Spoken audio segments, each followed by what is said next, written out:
A paz do Senhor, meus irmãos. Amém. Abra sua Bíblia comigo na primeira carta de Paulo aos Coríntios.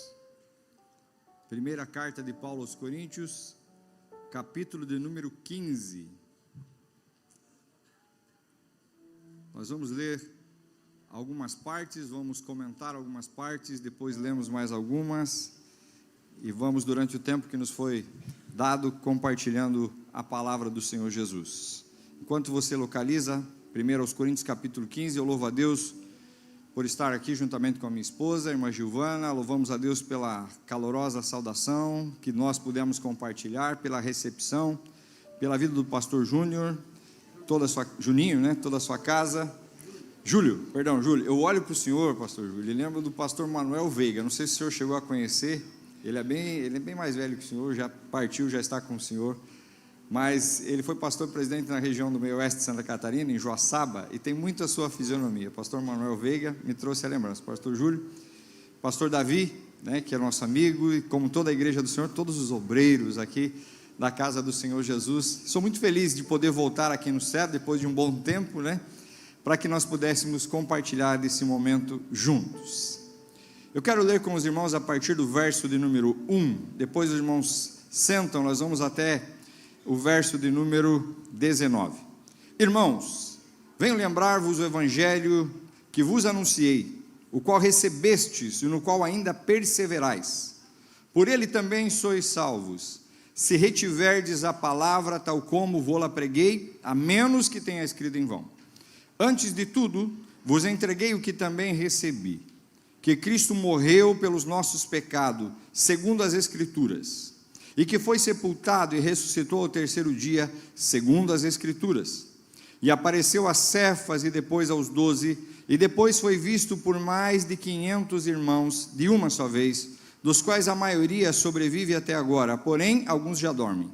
Depois foi visto por Tiago, mais tarde por todos os apóstolos, e afinal, depois de todos, foi visto também por mim, como por um nascido fora do tempo. Porque eu sou o menor dos apóstolos, que mesmo não sou digno de ser chamado apóstolo, pois persegui a igreja de Deus, mas pela graça de Deus sou o que sou. E a sua graça me foi concedida, não se tornou vã. Antes, trabalhei muito mais do que todos eles, todavia não eu, mas a graça de Deus comigo. Portanto, seja eu ou sejam eles, assim pregamos e assim crestes. Ora, se é corrente ou se é fato que pregamos a Cristo ressuscitado, ou que Cristo ressuscitou dentre os mortos, como, pois, afirmam alguns dentre vós que não há ressurreição dos mortos? E se não há ressurreição dos mortos, então Cristo não ressuscitou. E se Cristo não ressuscitou, é vã a nossa pregação e vã a vossa fé. E somos tidos por falsas testemunhas de Deus, porque temos asseverado contra Deus que ele ressuscitou a Cristo, ao qual ele não ressuscitou, se é certo que os mortos não ressuscitam. Porque se os mortos não ressuscitam, também Cristo não ressuscitou. E se Cristo não ressuscitou, é vã a vossa fé, e ainda permaneceis nos vossos pecados. E ainda mais, os que dormiram em Cristo perecerão. Se a vossa esperança em Cristo se limita apenas a esta vida, somos os mais infelizes de todos os homens. Feche seus olhos comigo. Senhor nosso Deus e nosso amado Pai, em nome do Teu Filho querido e amado Jesus, na condução, na direção e orientação do Espírito Santo de Deus e da Sua Palavra, aqui chegamos até o trono da graça, pedindo, Senhor, abre-nos a porta da palavra, segundo as nossas necessidades, segundo aquilo que nós precisamos ouvir nesta noite, pois eu não conheço, mas o Espírito Santo conhece cada vida, cada coração que entrou aqui nesta noite, neste lugar, sabe quais as necessidades, sabe quais as deformidades que precisam ser alcançadas pela Tua palavra, Senhor, e ela é capaz de mudar e de transformar, de fazer algo extraordinário na vida de alguém, e mudar o rumo da sua história. Então eu acredito, eu creio, e eu me entrego totalmente nas Suas mãos, para ser um canal de bênçãos para esta igreja. Eu oro e assim eu agradeço em nome de Jesus, amém. Pode sentar, meus irmãos. Eu li esse texto dessa parte, ou dessa porção do texto, é um texto bem longo. É um texto bem longo, e não daria tempo de nós ler todo o texto, que, obviamente, que se eu terminasse de ler o texto, já orava para encerrar, né? E, obviamente, que nós somos prudentes e sabemos como devemos nos comportar na casa do Senhor Jesus. E os irmãos podem depois ler em casa. Mas eu começo refletindo com os irmãos, onde Paulo vem lembrar a igreja de Corinto, essa igreja que tem o DNA de Paulo, da formação, e agora ele está mandando essa carta para instruir a respeito de algumas situações, de algumas circunstâncias que estão ocorrendo nesta igreja, e pelo amor com que ele tem pelos irmãos, pela causa do mestre, pelos filhos que ele alcançou, ele começa lembrando a respeito do evangelho que foi anunciado. E se vocês se lembrarem do evangelho, ele disse: eu não fui a vocês com fábulas humanas, mas eu fui a vocês em demonstração de poder. Aquele evangelho que, quando ele escreve a Romanos, ele diz que é o poder de Deus para a salvação de todo aquele que crê. Então ele começa a lembrar eles: eu anunciei a vocês, o qual recebestes, e ele diz: e que vocês ainda perseveram, e que vocês ainda continuam. E eu quero lembrar a igreja do Senhor Jesus, do mais novo ao mais velho, que a corrida não é dos mais rápidos, a vitória não é daqueles que correm mais rápido, a carreira é daqueles que perseveram, a carreira é daqueles que continuam. 20 anos, às vezes, olha, mas 20 anos você ainda está aí, 20 anos você ainda é auxiliar, não, 20 anos eu ainda sou crente, 20 anos eu ainda sou crente, mas 20 anos você nunca recebeu nenhum cargo na igreja. Pois é, 20 anos sou crente, 20 anos eu persevero, 20 anos eu oro, 20 anos eu choro, 20 anos eu contribuo, 20 anos eu evangelizo, eu persevero, eu continuo.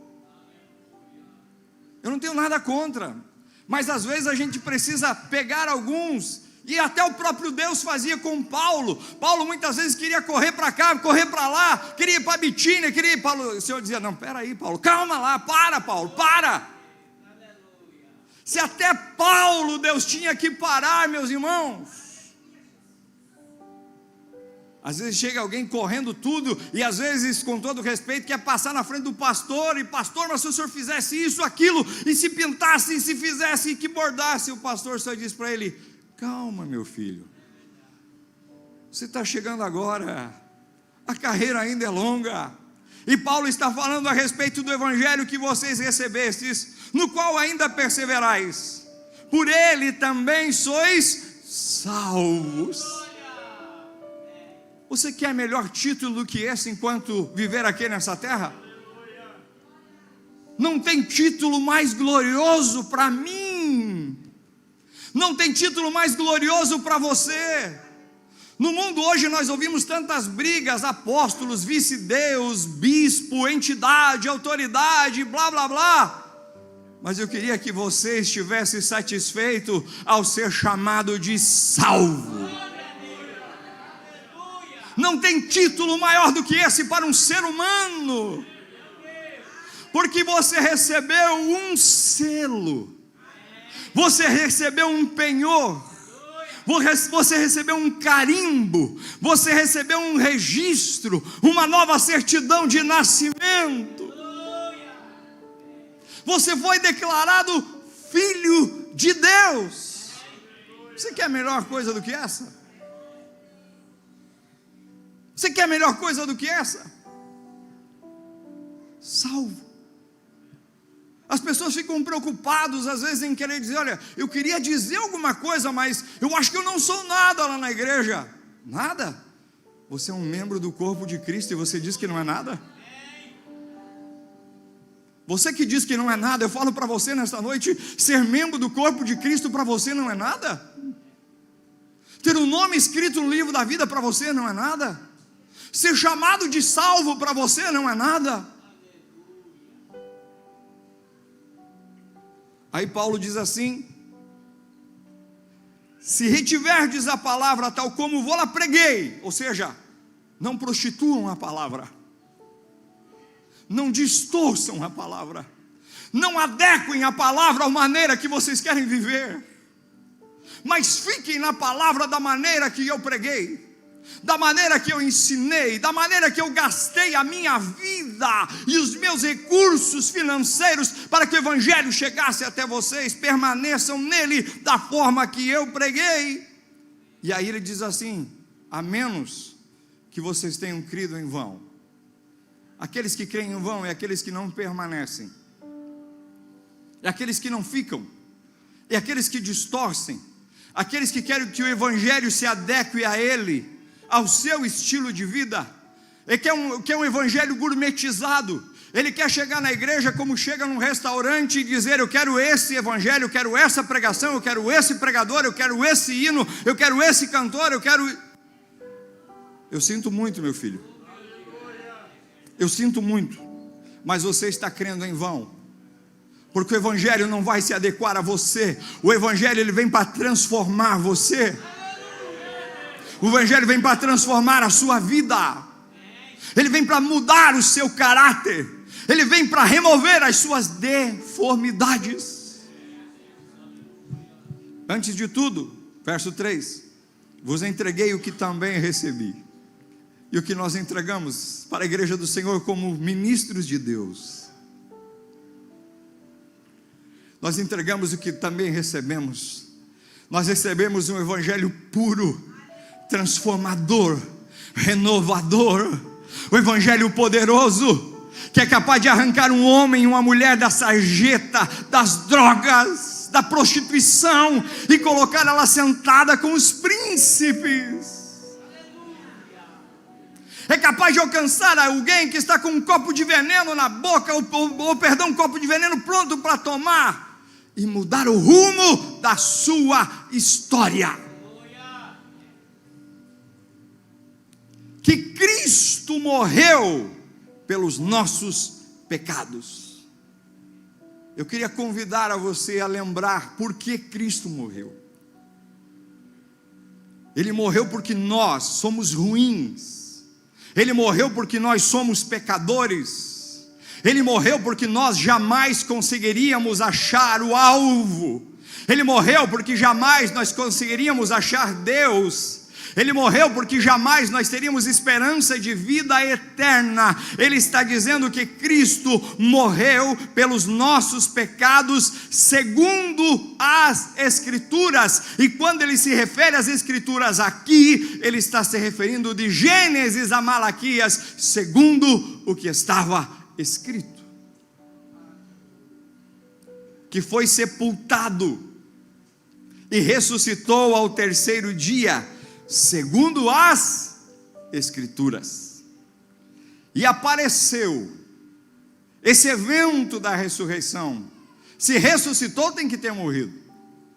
Então, tanto o evento da morte quanto o evento da ressurreição são eventos históricos, mas mais do que históricos, são eventos espirituais. Apareceu a Cefas, que é Pedro, depois apareceu aos 12, depois foi visto por mais de 500 irmãos de uma só vez. Ele está falando para uma igreja que ele pregou, que ele ensinou, que ele começa confrontando e perguntando se vocês ainda permanecem naquilo que eu preguei, naquilo que eu ensinei, dos quais a maioria sobrevive até agora, porém alguns já dormem, ou seja, alguns daqueles que viram já morreram. Depois foi visto por Tiago, que é o meu irmão de Jesus, que é autor da epístola Tiago, mais tarde por todos os apóstolos, e afinal depois de todos foi visto também por mim. Vocês lembram quando Paulo estava indo a Damasco? O que ele estava indo fazer? O que Paulo fazia em direção a Damasco? Perseguir a igreja. Com quem que ele se encontrou naquele dia? Com o Senhor da igreja. No mundo nós somos sujeitos a passar por esse tipo de situação, circunstâncias e perseguições. Mas quando a igreja é perseguida, não é a igreja que está sendo perseguida. Quem está sendo perseguido é o Senhor da igreja. Por isso nós precisamos aprender a descansar. Quando lemos a história de Paulo, a conversão de Paulo e o cuidado de Deus com a igreja, deveria levar-nos a descansar. Por isso no Novo Testamento não cabe oração imprecatória, orar para aquele fulano que me persegue morrer. Não, você ora para que ele seja salvo e se torne um crente junto com você. Você ora para que o Senhor alcance a vida dele, para que ele possa amanhã ou depois testificar: eu era um perseguidor, agora eu me tornei um perseguido pela mesma causa que eu perseguia. É o que Paulo diz. Ele diz: olha, depois, nascido fora do tempo no conceito do colégio, do apostolado, porque eu sou o menor dos apóstolos, que mesmo não sou digno de ser chamado apóstolo. Eu faço uma parada aqui, mais uma vez, para o tempo em que nós estamos vivendo. As pessoas brigam tantos por título, né? Brigam tanto, não entendem que isso não são títulos, são dons que o Senhor dá a quem Ele quer, não é mérito, é um dom que Ele dá. Segundo Efésios 4, capítulo 11 a seguir, é um dom chamado dom ministerial. Ele dá a quem Ele quer, querendo o aperfeiçoamento dos santos. E Paulo está dizendo: sou chamado, ou melhor, não sou digno de ser chamado apóstolo. Pois o que? Persegui a igreja de Deus. O perseguidor que agora se tornou perseguido. Aquele que perseguia agora anuncia o evangelho ousadamente. Aquele que um dia queria a morte das pessoas, agora querem a morte dele por causa da mesma perseguição que ele fazia. E aí vai no 10: mas pela graça de Deus sou o que sou. É pela graça de Deus que nós estamos aqui nesta noite. E eu gosto de lembrar que a graça não é de graça. A graça não é de graça, não é só porque é graça que nós podemos brincar com ela. A graça custou muito caro para o céu. Pastor Adão tem uma frase que é assim, ó: Deus pegou o melhor do céu, que é Jesus, para alcançar o pior do mundo, que somos eu e você, o pior desta terra, que somos eu e você, para transformar no melhor do mundo, que é a sua igreja. Então a graça não é barata, ela não pode ser barateada. Paulo está dizendo: pela graça, pelo sangue de Jesus Cristo derramado no Calvário, o Santo, o Todo-Poderoso, aquele que se fez homem, Ele se fez homem, humilhou-se na forma de homem, segundo Paulo escreve aos Filipenses, e sendo obediente até a morte, e morte de cruz. E aí sim Deus o exaltou soberanamente, que deu um nome que é sobre todos os nomes. Diante deste nome, todo joelho se dobrará, toda língua confessará e dirá que só Jesus Cristo é o Senhor. Para a glória de quem? Para a glória de Deus Pai. Sou o que sou, e a sua graça que me foi concedida não se tornou vã. E eu quero convidar nós nessa noite, que a graça que a nós foi concedida, irmãos, obreiros de Deus, não se torne vã. Que a graça a vós concedida, igreja do Senhor, não se torne vã. Olhe para o que Paulo está dizendo: antes trabalhei muito mais do que todos eles, todavia, olha que coisa linda, não eu, mas a graça de Deus comigo. É pela graça. É pela graça que permanecemos, é pela graça que perseveramos, é pela graça que pregamos, é pela graça que evangelizamos, é pela graça que nós expulsamos enfermidades, é pela graça que nós expulsamos demônios, é pela graça que temos autoridade aonde nós colocamos a planta do nosso pé, é pela graça. Quando você olhar no espelho pela manhã, você pode ter um talento extraordinário, cantar bem, pregar bem, dirigir bem, presidir bem, mas não tome para si a honra, tribute essa honra a Deus, como Paulo fez. Não eu, mas a graça de Deus comigo. Ele está dizendo: se não fosse essa graça, eu não chegaria até vocês. Se não fosse essa graça, eu não teria a autoridade que tive. Se não fosse essa graça, eu não teria os frutos que eu tive. Nós não estamos negando o esforço, como eu falei anteriormente, todo o empenho necessário, toda a dedicação necessária, mas não se infle pela sua dedicação, não se infle pelo seu investimento, mas reconheça que tudo é graça, porque até o seu empenho, até a sua força, até o seu investimento, é a graça de Deus te convencendo que aquilo é o melhor a ser feito. Portanto, seja eu, seja eles, assim pregamos e assim crestes. Verso 12. Ora, se é corrente pregar-se que Cristo ressuscitou dentre os mortos, se é comum pregar que Cristo ressuscitou dentre os mortos, como, pois, afirmam alguns dentre vós que não há ressurreição dos mortos? Possivelmente tinha alguns saduceus que se converteram ao Evangelho e que não creem em ressurreição. Então alguns deles começaram a deturpar. Afirmam alguns dentre vós, era na igreja, não era de fora da igreja, era entre os crentes, os membros da igreja.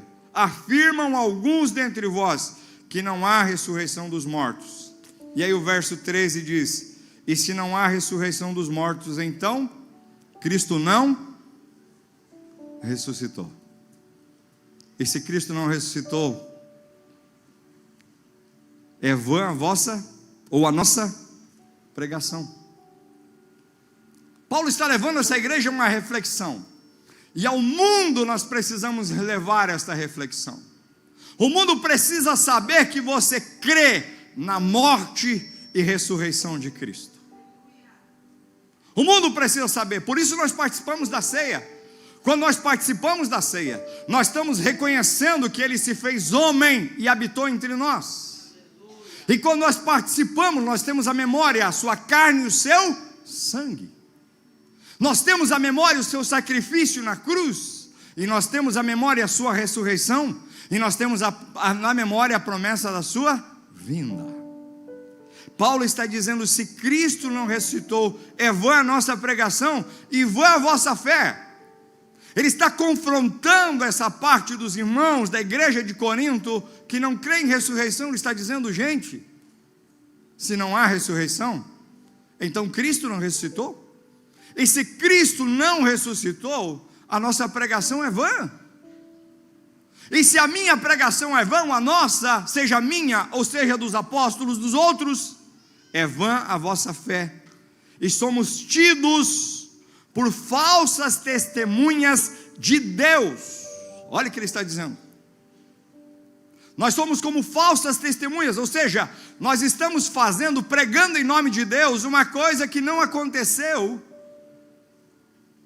E aí ele vai mais à frente: que ele ressuscitou a Cristo, ao qual não ressuscitou, se é certo que os mortos não ressuscitam. E aí o verso 16: porque se os mortos não ressuscitam, também Cristo não ressuscitou. Esse Cristo não ressuscitou, é vã a vossa fé, e ainda permaneceis nos vossos pecados. Ou seja, vocês estão correndo uma carreira em vão, vocês estão se dedicando em vão. O que vocês estão fazendo não tem sentido nenhum, se vocês não acreditam, se aquilo que eu falei, se aquilo que eu preguei, se aquilo que eu anunciei, vocês ainda não entenderam, vocês não crerem assim, então vocês estão crendo em vão. E ainda mais, ele vai dizendo: os que dormiram em Cristo, ou seja, aqueles que já morreram, pereceram, não há esperança. Se a nossa esperança em Cristo, aí, olha só o que Paulo vai dizer no verso 19: a respeito desta vida. Se a nossa esperança em Cristo se limita apenas a esta vida, somos o quê? Os mais infelizes de todos os homens. Eu pergunto para você, a sua esperança se limita apenas nessa vida? A sua convicção está apenas nessa vida? Você espera receber os seus tesouros aqui nesta vida? Você espera receber as suas recompensas aqui nesta vida? Eu quero lembrar a todos os senhores que aqui estão. O reconhecimento é humano e nem sempre ele vem, mas a recompensa é divina e ela nunca falha. Grave bem essa frase: o reconhecimento é humano e ele pode não vir, pode não chegar o reconhecimento, mas a recompensa é divina. Ela nunca falha, ela nunca falha, ela nunca tarda, e ela sempre vem em boa medida, recalcada, sacudida e transbordante. Aí no verso 20, que eu não li, mas eu vou lendo: mas de fato Cristo ressuscitou dentre os mortos, sendo Ele as primícias dos que dormem. Aí ele começa num sentido de confrontar aquele pensamento, aquela filosofia que estava incrustada dentro da igreja. Ele está dizendo: mas de fato, é histórico, é real, é comprovado, Cristo ressuscitou de entre os mortos, sendo Ele as primícias dos que dormem, ou seja, o primeiro de muitos. Visto que a morte veio por um homem veio a ressurreição dos mortos. A morte veio por quem? Por Adão. Assim como o pecado entrou por um homem, a morte também entrou por um homem. Mas a ressurreição e a vida também vieram por um homem, Jesus Cristo, o segundo Adão, conforme Paulo escreve a Romanos, no verso 22. Porque assim como em Adão todos morrem, todos estamos sujeitos a tombar nesta vida. A morte para o cristão não é o fim, mas é o começo de uma nova trajetória da sua eternidade com Cristo Jesus. Assim também todos serão vivificados em Cristo. Se a morte veio para todos em Adão, em Cristo, aqueles que nele estão, e Cristo está nele, conforme João 15.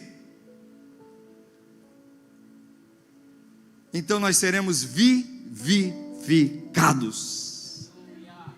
Cada um, porém, por sua própria ordem. Aí ele está dando a ordem da ressurreição. Cristo as primícias. Você pode glorificar a Deus nessa noite? Eu vejo vocês quietinhos, mas está tudo bem. Cristo as primícias. Depois, os que são de Cristo, quando? Na sua vinda. Você tem essa esperança? Eu quero ministrar ao coração de alguém que está passando por um luto. Talvez aqui, talvez nas mídias sociais. Talvez não se conforma com o luto. O luto não é fácil para ninguém.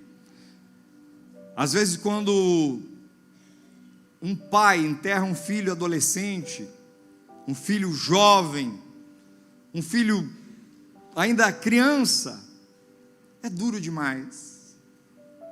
É muito duro. É difícil demais. O ciclo da vida é que os filhos enterrem os pais. Então quando acontece isso de forma ou repentina, é difícil. Aconteceu o ano passado, o xará do Davi aqui, o Davi sabe da história. Foi um momento muito difícil. Uma jovem de 19 anos, temente a Deus, organizou tudo, fizeram uma festa de casamento linda num domingo à tarde. Casaram, fizeram uma festa de casamento, tinham se preparado, tinham feito a casa, tudo a casinha do jeito que eles queriam, os dois empregados se empenhando, servindo ao ministério, os dois aonde congregavam. Durante a tarde mesmo daquele dia de domingo, ela passou mal. Foi internada no hospital, irmãos, num domingo. Uma semana depois, sem voltar para casa com vida, ela só saiu do hospital dentro de um caixão. Que palavra você tem para um pai como esse? Se não for a palavra da verdade que consola os corações feridos. Consolai-vos uns aos outros com esta esperança, com esta palavra. Você chega numa situação dessa, você não tem muito o que dizer. Você abraça, você ora, você chora. Mas quando nós vamos para a palavra de Deus, cada um, porém, por sua própria ordem. Cristo as primícias, ou seja, Cristo o primeiro, que nos dá a esperança da ressurreição, de saber que não é o fim, de saber que aqueles que morreram em Cristo ressuscitarão na sua vinda. Sempre quando eu prego um sermão como esse, eu gosto de contar que eu vi uma ou duas vezes na vida o pastor Helmut Schultz. Talvez vocês não conheceram. Conheceu o pastor Helmut Schultz? Ele faleceu de um acidente, muito grave um acidente. Eu tive poucas vezes. E eu era ainda jovem e eu questionei Deus. Como o Senhor permite um homem de Deus santo morrer numa situação dessa? Num acidente tão feio como esse? E o Espírito Santo veio ao meu coração e ele disse: você está vendo apenas a semente, você vai ver quando ele ressuscitar num corpo glorioso. Às vezes você olha a semente e diz: eu não, como aconteceu? A semente é o corpo, às vezes dilacerado, às vezes tem que juntar os pedaços, às vezes nem tem cerimônia fúnebre, vai direto para o cemitério, como aconteceu na pandemia. Mas o Senhor está dizendo: independente de como ele foi, o importante é como ele voltará. Quem sabe você tem dor ainda de 2020, 2021 e disse: eu nem pude me despedir. Mas o Espírito Santo está dizendo: não importa como foi, o importa é como ele voltará.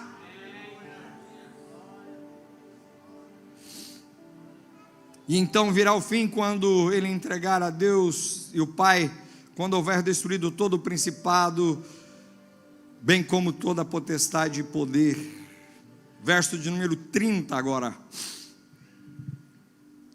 E porque também nós nos expomos a perigos a toda hora. Paulo está dizendo assim: vocês acham que se eu não tivesse certeza que Cristo ressuscitou dentre os mortos, eu ia me expor ao perigo a toda hora?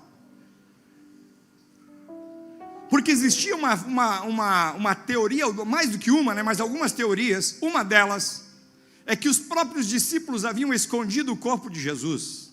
A outra teoria é que eles haviam errado o túmulo. Eu pergunto a vocês: quem de vocês está disposto a mentir para apanhar? Quem de vocês?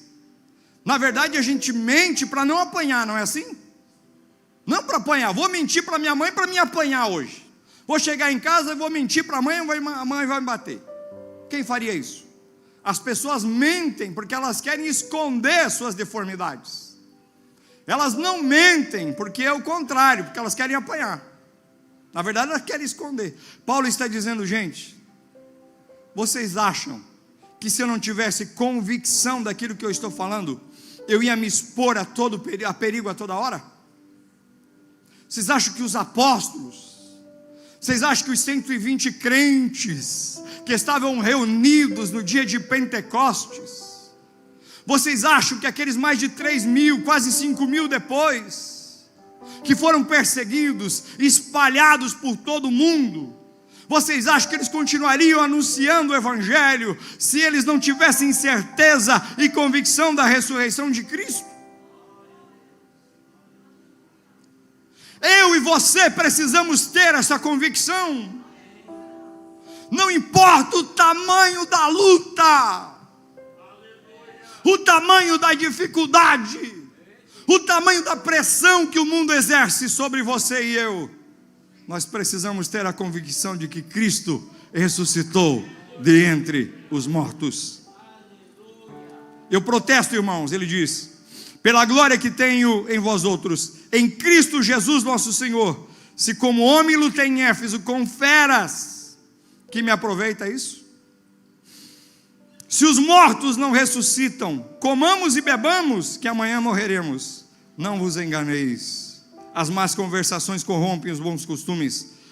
Tornai-vos à sobriedade, ou seja, vocês estão como ébrios, vocês estão enfeitiçados, vocês estão perdidos, desorientados. Ele diz: tornai a sobriedade como é justo, e não pequeis, porque alguns ainda não têm conhecimento de Deus, e isto digo para vergonha vossa.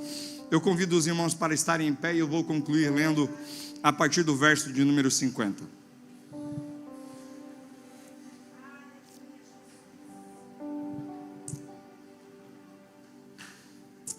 Eu quero concluir lendo a partir do verso número 50.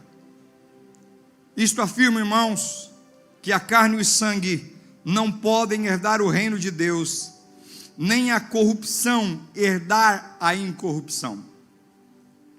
Eis que vos digo um mistério: nem todos dormiremos, mas transformados seremos todos. No momento, num abrir e fechar de olhos, ao ressoar da última trombeta.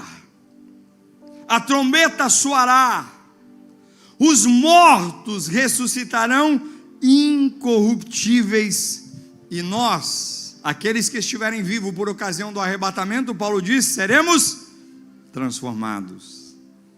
E aí ele diz: porque é necessário que este corpo corruptível, que se corrompe, ou seja, se desgasta, se desvanece, cabelos branqueiam, rugas vêm, doença, é joelho, é costa, é reuma, é não sei o que, é de lá para cá. Ele disse: olha, porque é necessário, por causa do pecado, da consequência do nosso pai Adão, esse corpo corruptível, olha só, porque é necessário que este corpo corruptível se revista da incorruptibilidade, e o que é mortal se revista do quê? Da imortalidade. E quando este corpo corruptível, que se desgasta, que cansa, se revestir da imortalidade, ou de imortalidade, então se cumprirá a palavra escrita: tragada foi a morte na vitória.